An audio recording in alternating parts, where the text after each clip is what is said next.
You're listening to an Airwave Media Podcast. This is the Useless Information Podcast. I am Steve Silverman. Useless information. Years ago, I was sitting in the library in the high school that I teach in, and I was reading an issue of USA Today. There was an article talking about a new service that was starting up, and it was called Match.com. I bet you've heard of it. It seemed like the perfect way for a quiet guy like me who never went to bars, to meet women. So I went home that night and I signed up only to find out that there were so few people using the new service at that time, there was no one in my area to be matched up with. From what I could figure out, I was the only person in the Albany, New York area that had signed up at that point. So a couple of years go by and I somehow ended up back on Match.com. I think a friend mentioned that she was using it at that point. By this time, the internet had exploded and the service had more potential matches for me than just dating myself. To my surprise, since I was a charter member, Match.com had given me a lifetime membership that expired. You're going to love this. It expired in the year 2099. I always joked that they knew something that I didn't, that I'd remain single for the rest of my life and would always need their service. Well, I did get a few dates through their service over the 10 years I was a member. It was through one of my students that I ultimately met my wife. And since February is what many people consider to be the month of love, Valentine's Day, I decided it'd be interesting to research a story on dating in the past. Oddly, the story that I'm about to tell you is not the one that I had been working on. I had completed all of my research for the story that I had planned to write when I stumbled across a story that I'm about to tell you. So let me introduce you to Dorothy Althea Roosevelt. She was born on December 16, 1920 in Brooklyn, New York. In 1936, she married Gerald Thomas Lawler just prior to her 16th birthday. Their first child was Dorothea Alta, or Dorothy, and she was born 1 year later. Their second was Gerald Thomas Lawler II, or Tommy, and he was born the following year. But sadly, the marriage was not to last. The couple was divorced in 1942. This was not a good time to be a young, divorced mother of two children. At a time when women were expected to stay home to raise their children, it was difficult to find a quality job that paid enough to support a family. Her ex-husband offered little to no financial support, so Dorothy always struggled to make ends meet. Her various jobs included working as a photographer, as a welder during the war, as a private nurse, and as a hat check girl at the nearby Midway Inn on Franklin Avenue in North Valley Stream. It was basically expected of a woman to find a husband who could support her family, but World War II threw a big monkey wrench into that plan. You see, the United States had lost more than 250,000 men, most of whom would have been within Dorothy's age range. That gender imbalance placed someone in Dorothy's position, a divorcee with two children, at a great disadvantage when it came to dating and marrying. She was desperate to change her life, and Dorothy knew that she had to do something different to stand out from the crowd, something that was sure to make people take notice. So in May of 1948, 28-year-old Dorothy Lawler walked right into the Hempstead, Long Island office of the Newsday newspaper and requested that they place the following classified ad into their Situations Wanted Female section. Wife for sale, divorcee, blonde, attractive, wants man to marry and support her and two children. Must be willing and able to make immediate $10,000 cash settlement. Of course, matrimonial ads were nothing new, but this one was an exception. Asking for $10,000 in exchange for marriage, which would be over $100,000 today, seemed quite bold. But this was assurance to whomever Dorothy married that he would be able to financially support her family. The editors at Newsday made the decision not to run the ad. And if they had left it at that, I wouldn't be telling you this story right now. Instead, they decided to go one step further and give Dorothy a half-page write-up on page 3 of their May 25th issue. Virtually overnight, Dorothy went from being an unknown mother of two to front-page news across the nation.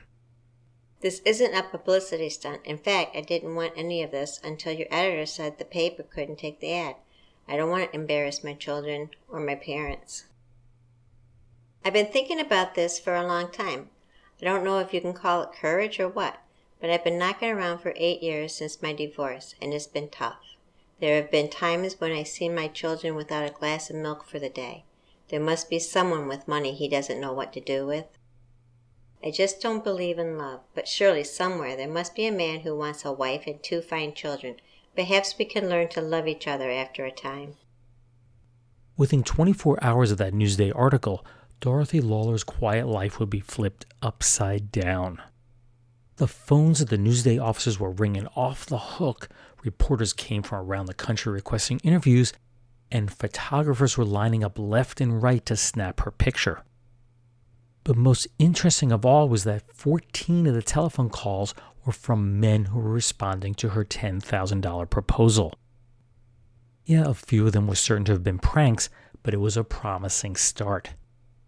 My favorite, and this certainly was a prank, was from a guy offering to buy her, quote, a cocktail or 2 and give her a spanking.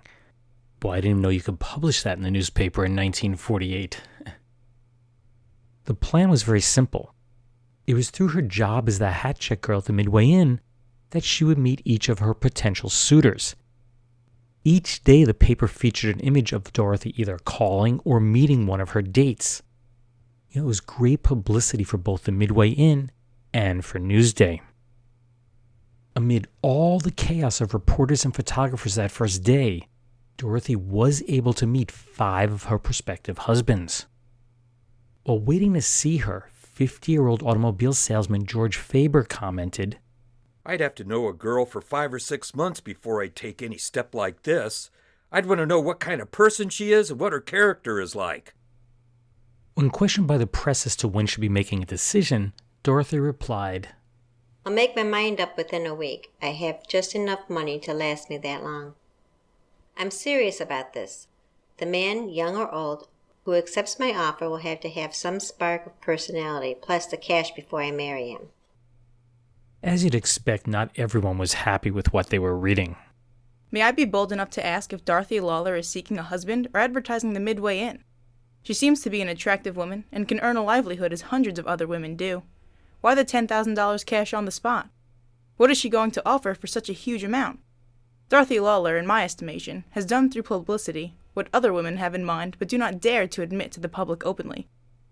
I do admire her for that, as it is every woman's intention to marry wealth and have security.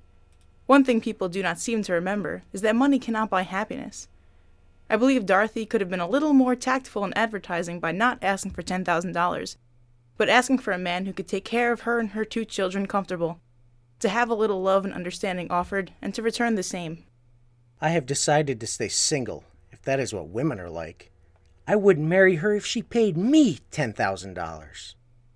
What approach Mrs. Lawler uses to get herself a man is none of my business nor anybody else's. However, what burns me up is that she admits to being a member of the nursing profession. I, too, am a member, and many others do not take our profession lightly. Now, I am not so idealistic that I believe all professional people are models of virtue. We have all heard the stock jokes about the ambulance-chasing lawyer, the quack doctor, and plenty about nurses, too. All of which have some basis in fact, I regret to add. However, if this person wants to make a fool of herself publicly, why must she identify herself with a profession which is constantly trying to raise its standards?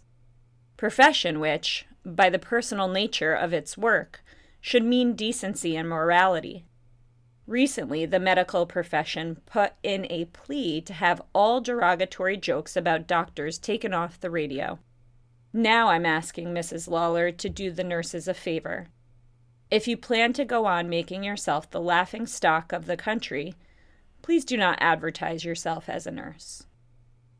A few negative letters to the editor couldn't dissuade Newsday from continuing their daily stories, nor did it discourage Dorothy from her ongoing search for Mr. Right. The phone calls, letters, telegrams, they all continued to arrive day after day to the offices of Newsday. Dorothy had given herself a deadline of Saturday, May 29th to make a final decision, but a last-minute phone call from a 42-year-old Kentucky horse breeder named Arthur Harris convinced her to wait until Tuesday. He said he would fly to New York to meet her and agreed to wire Mrs. Lawler $100 to hold her over financially until they met. There was one really big problem, however. Horse breeders and the editors of thoroughbred horse publications in Lexington knew nothing of a man named Arthur Harris. Nor was there anyone in the phone book or city directories with that name. This guy appeared to be a fraud. Well, the issue was resolved when a check arrived via Western Union from a man named Arthur Howard, not Arthur Harris. They had the wrong name. Well, the two met that Sunday, May 30th, but little was mentioned about him in the press after that. By the next day, Dorothy was once again in the press discussing potential suitors. As the story continued to be followed by readers in newspapers from coast to coast, the number of men interested in Dorothy's offer continued to stream in. From her various statements, it appears that she was slowing things down a bit, so she could be more careful about who she ultimately chose to marry. My mother told me not to be in too much of a hurry with my decision. There's too much at stake. And when questioned as to if she had a new deadline, she replied, No deadline. When I'm ready to decide who I'll marry, I'll say, my kids come first. So I thought this would be a good point in the story to pause and let you hear a few more of the comments that readers wrote. I'm wishing you the best of luck. I sympathize with you. Maybe by the will of God, you and I will find happiness for ourselves and our children. I salute you for your pluck. I know that there are thousands of us who would like to say we are looking for a man with money. If there is any way you can get in touch with her, please tell her after she picks one out to please give the rest of them my address. The difference between her and I is I just want a good man to make a good living. Dorothy next turned her focus to a Midland, Michigan building contractor whose name was Max Warrington. He writes that he has a good substantial income and that he needs a mother for his 5-year-old daughter as much as I need a father for my kids. But I want to wait until I see him before I'm making up my mind. When interviewed, Max said, The words "two fine children" compromise me. To me, those words meant that you really believe in love. In fact, you are so desperately in love with your children that you would make any sacrifice that would guarantee security for them and, incidentally, yourself. Bring your children out here and we will raise yours and mine together. I will pay all expenses and we will live nice, also in a respectable manner. This seemed promising, but for some unknown reason, the relationship never blossomed. Then, on the evening of June 4th, 1948, Dorothy had narrowed her choices down to 2 men. The first was the Kentucky horse breeder Arthur Howard, whom she had met the previous Sunday. The other was a newcomer, a man whom she had yet to meet. His name was James Mulkey, and he was from Wewoka, Oklahoma. He claimed that he owned a lot of real estate, 80 cattle, and he was worth over $200,000. That'd be over $2 million today. So which one do you think she chose? Well, the answer is neither. Instead, Dorothy Lawler chose 33-year-old divorcee Dan Wicker. He was the owner of Danny's Musical Bar in Daytona Beach, Florida.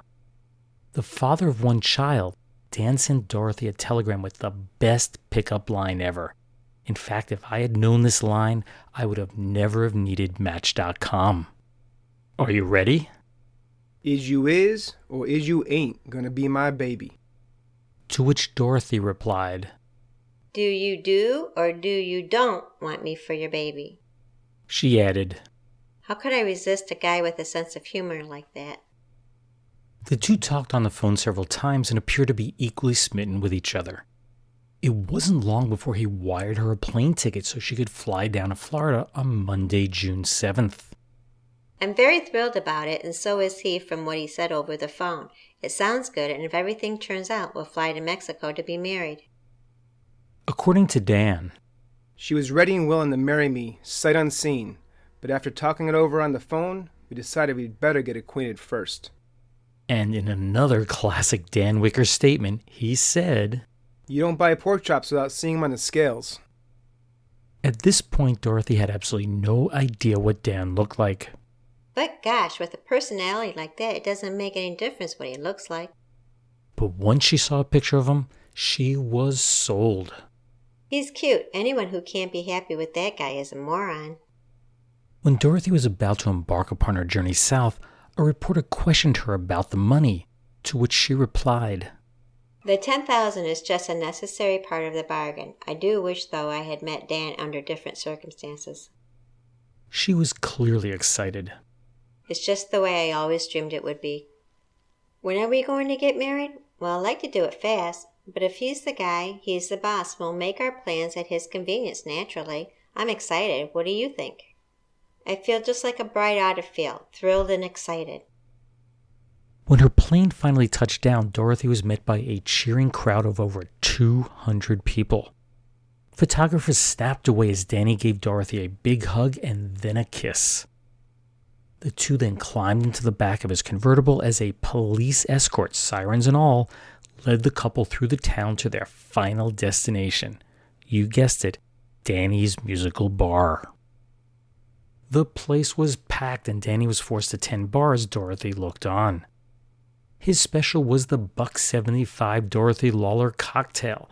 It consisted of cherry brandy, gin, lime juice, and pineapple. The stem of the glass was wrapped in $1 bill, supposedly to keep your fingers warm. Dorothy sat to the side as Danny took care of business and commented, I like Daytona Beach very much and would like to thank the people for the nice welcome they've given me. As far as I'm concerned, we're going through with this. It's up to Danny now. The next day, the two took a cruise on Danny's 46-foot or 14-meter long yacht, which he had renamed, well, you guessed it, the Dorothy Lawler. But things went south very quickly. First, the boat was outfitted with large signs that read, Dorothy Lawler and Danny, courtesy of the Howard Boat Works. And who was piloting the boat? None other than the real owner of the boat, Bill Howard. Also along for the ride was his wife and a publicity photographer. Not only that, but it turns out that Danny was still married. He had never divorced. This fact had been discovered just prior to the arrival of Dorothy's flight, to which he responded, It can all be fixed in a few days if Dorothy and I decide to get married. After all, Florida is a divorce state.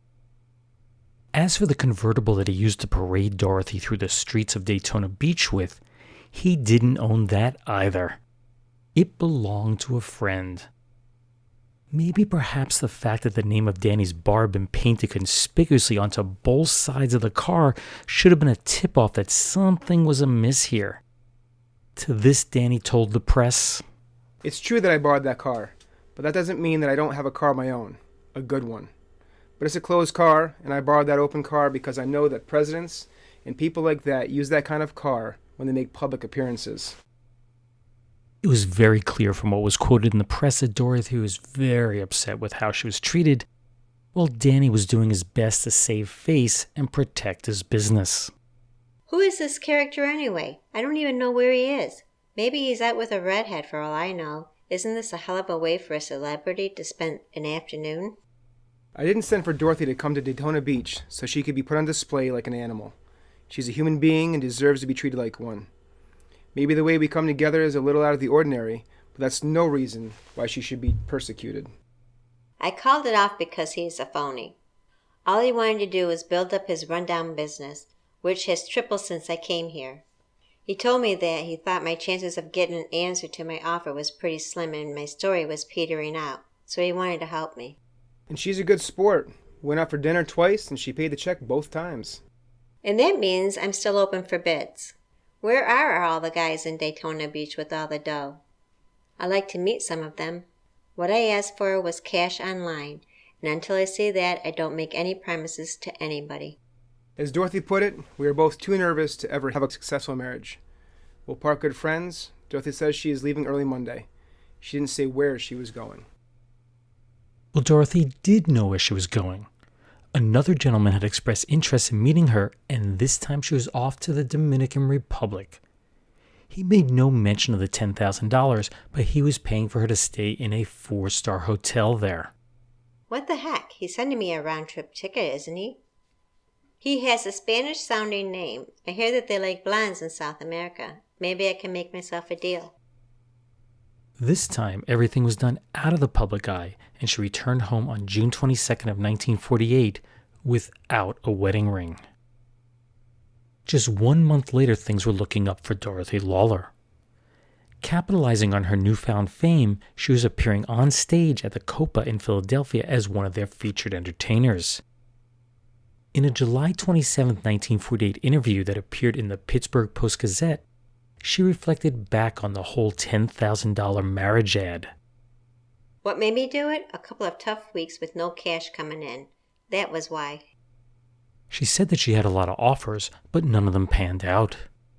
One guy gave me a check for $10,000. He wanted to know if I could leave my kids with my mother and dad. Then he got drunk and fell off a bar stool. I tore up the check. I'm not looking for that kind of man. The one thing that Dorothy was certain of was that she did not foresee a future in show business.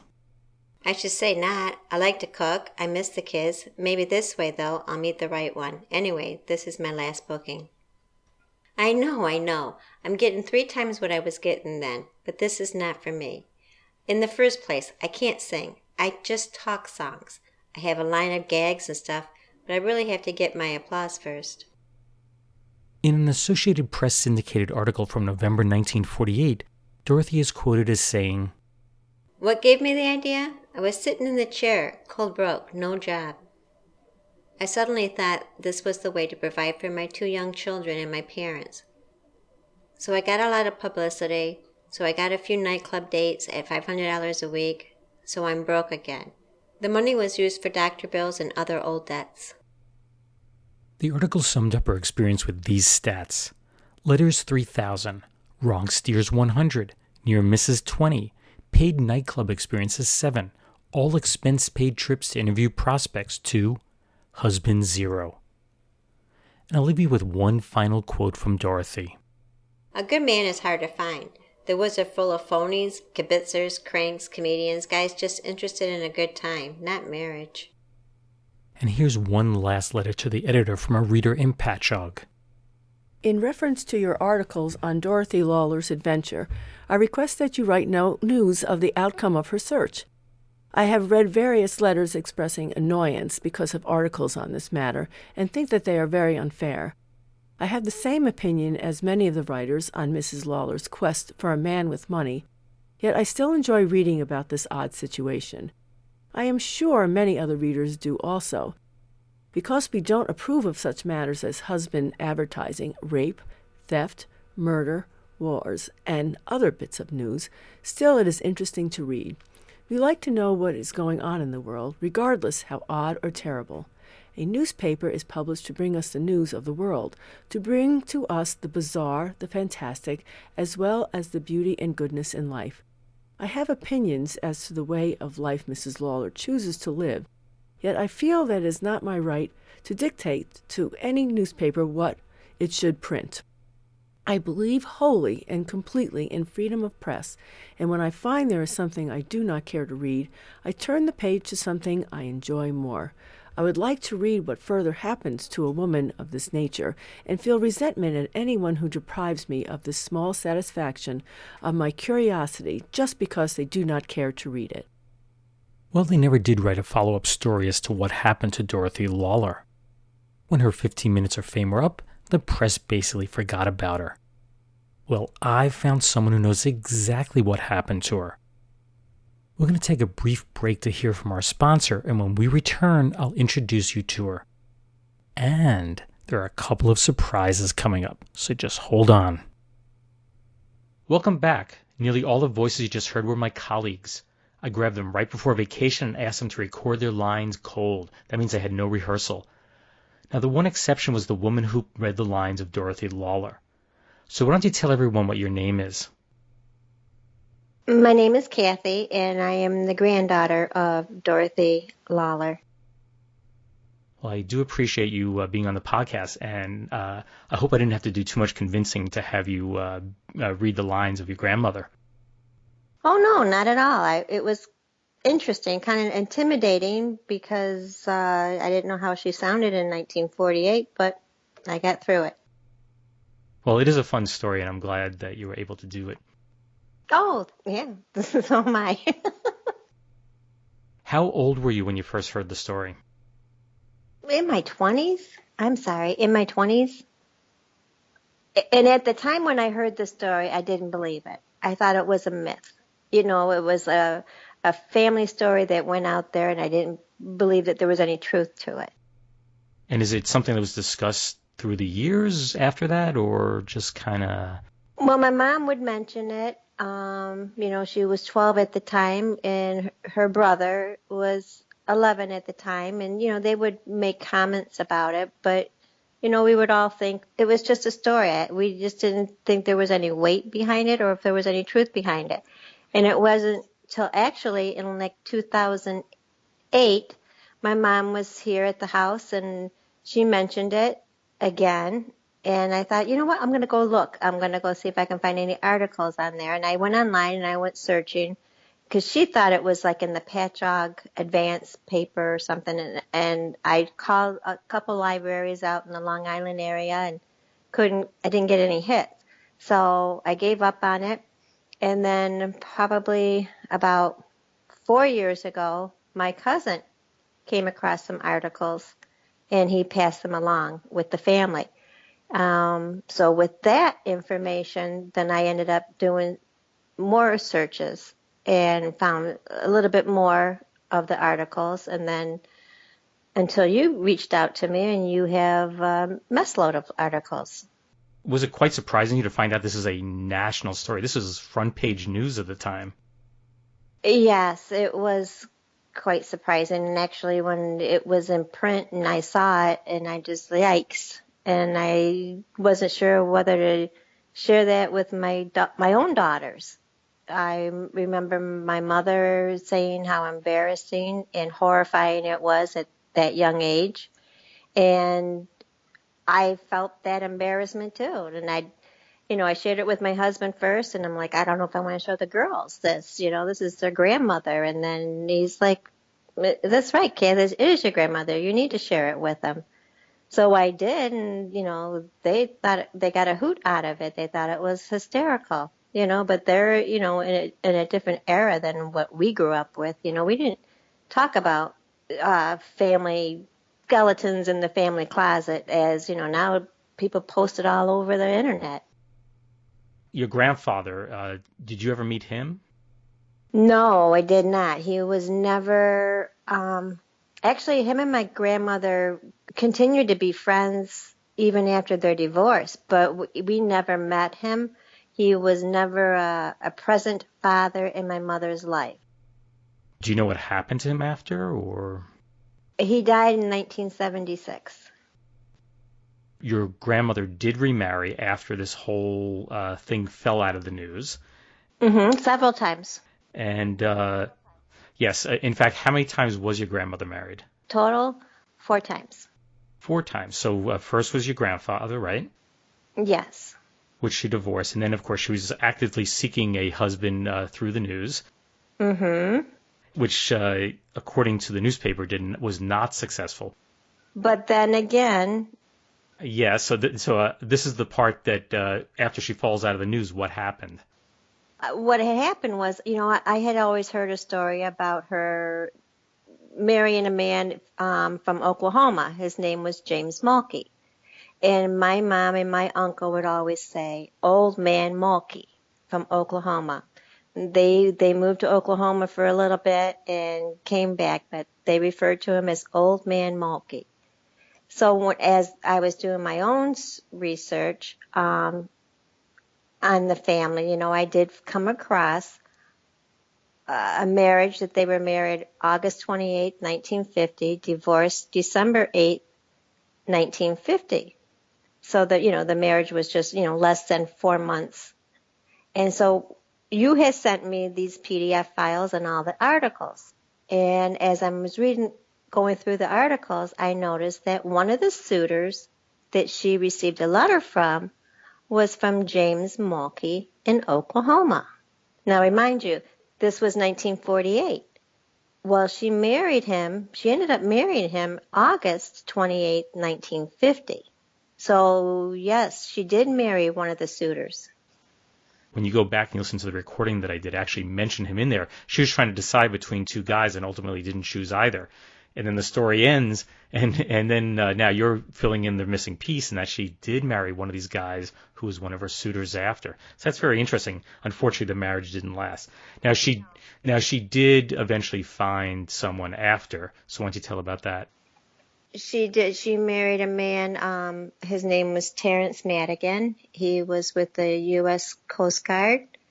In 1958, they got married. I believe it was September of 1958. And she had a beautiful, loving, everything she wanted in a relationship with this man. He idolized her. He loved her. She was the happiest that she could be until 1968 when he had a heart attack and died.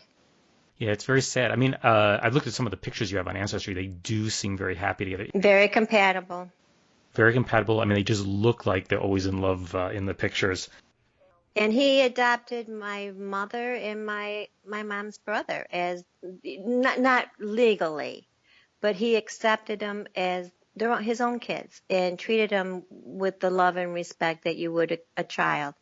And you know, my own mother had 5 kids, and he accepted us as his blood, as his grandchildren. Well, it's really nice that she found real love, true love after, this was in the news. Because, I mean, the press can be pretty cruel, and some of the letters to the editor and things like that try to make her out like, she's a money grabber, and it's nice that, she really did find what she was looking for in the end, It's kind of sad that he died. He was pretty young. He was like 42 years old, I think, when he died. Yeah, 41. 41, yeah. It's very, very sad. And then she remarried one more time, right? Yes, she did. I believe it was in 1974 to 1975, she married again. And that union didn't last long. At that time, they were both drinkers. And, there was a lot of fighting. And the marriage never worked out. They never divorced, but she left him. Why don't you tell me a little about your grandmother? What kind of person was she like? She was creative. She wore many different hats. Anything that she put her mind to, she could do it. There was nothing that was too big or too small for her to handle or to do. She was a seamstress. Whatever she made her own patterns. She was a cook. She was a baker. She was a painter. She did ceramics. She did photography. She reupholstered furniture. She refurbished furniture. She had a ceramic shop in Florida. She taught ceramic classes. She poured her own molds. There was nothing that she couldn't do. A woman with many different hats. Wow, she had a lot of skills. I want to thank you very much for doing this. It's really been wonderful how much of assistance you've offered, and thank you for reading the part of your grandmother. Oh, well, thank you. I enjoyed it. And, the reason why I decided to do it because you had sent me over that, a sample of your podcast. And I thought you did a beautiful story with that. And I thought that would be neat to have that story to hand down for my my kids and for their next generation. Well, I'm glad I can do it. Well, thanks again. So thank you. Anyway, I thought I always close the podcast by saying useless, useful. I'll leave that for you to decide. So I thought since it's a story about your grandmother, maybe you could say that. Useless, useful. I'll leave that for you to decide. Perfect. Soon the usual fall dances will take place. And as always, the crowd will gather at the refreshment table where sparkling Canada Dry Water will be the ruling club soda. Canada Dry Water will never be a wallflower at the party or dance because it is so well liked by everybody. For one thing, it makes your favorite drink taste better, and its millions of extra bubbles keep the drink lively and sparkling for a good long time. So when you dance over and stop at the refreshment table, always pour your club soda from the platinum-colored bottle with the silver top, the Canada Dry bottle.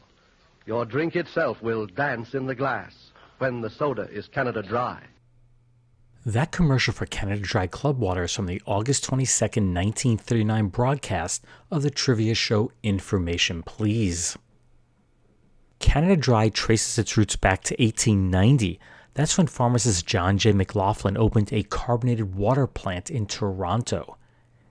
Initially, he sold his carbonated water to local drugstores so they could add flavored beverages and fruit juices.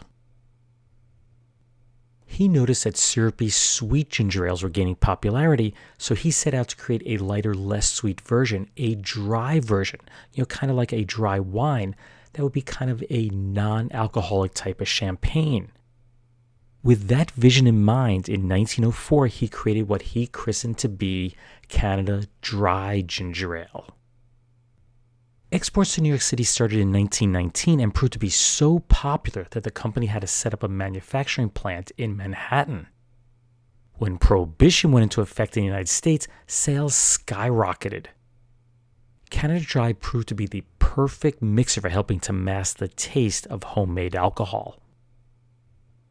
While it was ginger ale that made the company famous, as the company grew, it continued to introduce new products like the club water that you heard here, and of course additional drink mixers and various other soda drinks.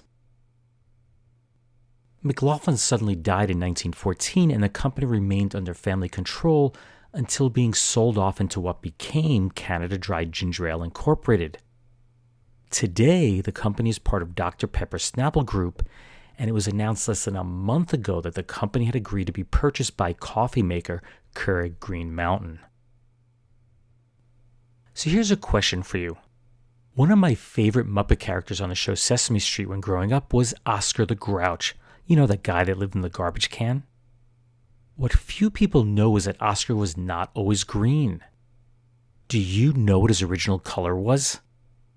Well, hang around for a bit and I'll let you know what his color originally was at the end of this podcast. In keeping with today's theme, here are 3 additional stories about people who placed ads in newspapers for a spouse. Wanted, a wife, must be between 40 and 65 years of age, sound of wind and limb, and of cheerful nature. I have comfortable home to offer and am eligible for old age pension. See or write Ezra Worden, 3 Lakes, Wisconsin. That was the ad that Ezra Worden wished to place in the classified section of the Rhinelander Daily News, but its editor decided it was worthy of a complete story in their October 11, 1935 issue. At the time, Ezra was 74 years of age. He claimed to be in excellent health, and to prove it, he said he had recently picked 700 bushels of potatoes, and during the last blueberry season, he had garnered 350 quarts of berries. He had been married twice before, and his last marriage lasted 37 years. Sadly, both wives had died. Over 400 women from all over the country responded to Ezra's request, but in the end he chose 52-year-old Mrs. Maggie Cornwall. She also was twice widowed and lived in nearby Crescent, Wisconsin. The two were married on the evening of November 5, 1935, in a ceremony that was witnessed by hundreds of people. A dance was held at the 3 Lakes School Gymnasium, and the happy couple was left to live the rest of their lives together. Did they succeed? You betcha. When Ezra Worden died on October 20th, 1951, at 90 years of age, the couple had been married for nearly 16 years. In our next story, in January of 1952, 39-year-old Jane Gordon was visiting friends in Shalimar, Florida, when she decided to place an ad in the Montgomery, Alabama Advertiser. What was she looking for? A husband. She wanted a husband to help pay off her $6,000 in debt. That would be about $56,000 today. During her 1-week search, she rejected about 15 men from Alabama and Florida, but she was interested in another guy from Texas. As to how she accumulated so much debt, $4,000 of it came from an apartment fire in 1949 that caused her to lose everything. That included her furniture and clothing. The remaining $2,000 was from her identical twins' medical bills, who had since passed on.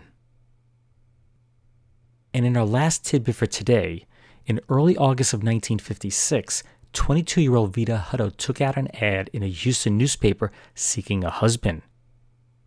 She was seeking a man who was, quote, fairly handsome, Protestant, dependable, likes to fish, and earns at least $400 monthly.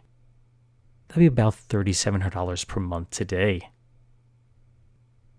Vida said that she decided to place the ad in the newspaper because she had tired of seeing all of her friends getting married while she remained single. While she did have numerous male friends, none met her standards for a husband. Now, the text of her personal ad was fairly ordinary, but her boss flipped out when he learned of its existence. Soon, the young stenographer was not only looking for a husband, she was also looking for a new job, that is, after her boss fired her. Luckily, all the publicity from the firing led to her phone ringing off the hook continuously. So if you'd like to call her, the number in Houston is Hillcrest 23788. My guess is that after all this time, she no longer has that same number. So earlier in the podcast, I had asked you what the original color of Oscar the Grouch was. The original sketches show Oscar to be magenta in color, but it turns out that early color television cameras couldn't process that color very well. As a result, the decision was made to make Oscar orange in color. From the time Oscar made his first appearance on November 10, 1969, until the very end of Sesame Street's entire first season, he remained orange in color. The green version of Oscar the Grouch made its first appearance on the Flip Wilson Show in mid-1970s. When the second season of Sesame Street made its premiere, Oscar would be forever green. Now, observant kids were sure to notice the change, so they came up with a fun way to explain the color change. You know, while many of us go on vacation to get a nice tan, Oscar changed color while on vacation to the very damp, swamp, mushy, muddy. Well, that brings another episode of the Useless Information Podcast to a close. Once again, I'd like to thank Dorothy Lawler's granddaughter, Kathy, for all her help. And I'd also like to thank all of my colleagues for taking the time out of their busy day to read the various quotes that you heard. Just a reminder to like the show on Facebook, and if you haven't done so already, I'd greatly appreciate if you head on over to iTunes and leave some positive comments about the show. If you'd like to see pictures of what Dorothy Lawler looked like, be sure to visit my website, uselessinformation.org, to see them. I should have them posted within the next few days. The Useless Information Podcast is part of the Recorded History Podcast Network. Be sure to go to recordedhistory.net to learn about all of the quality history podcasts the network has to offer. Anyway, thanks again for listening, and I hope you'll tune in the next time. Bye.